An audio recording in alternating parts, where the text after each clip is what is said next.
Sendo mais sinceros ainda, nós não temos afinidade com todos. Mas somos irmãos em Cristo, pastor. Eu amo meu irmão, amo. Significa, eu quero que ele seja salvo, eu quero que ele vá para o céu, eu quero que ele tenha uma vida com Jesus, mas eu não quero andar com ele. Por quê? Porque eu não gosto. O jeito dele ser me irrita.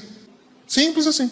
E quando a pessoa é sincera, quando ela é sincera, ela pode fazer escolhas educadas. Ela não precisa magoar ninguém, não precisa machucar ninguém, mas ela tem o direito de escolha. Eu vou andar com quem eu quero.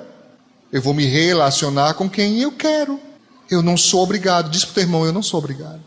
Não sou obrigado. Nós somos obrigados a amar, mas não andar junto. Que maravilha. Porque se nós fôssemos obrigados a andar junto, irmãos, pense na ruína que ia ser.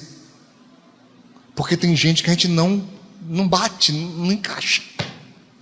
Não temos raiva da pessoa, mas não temos nenhuma afinidade.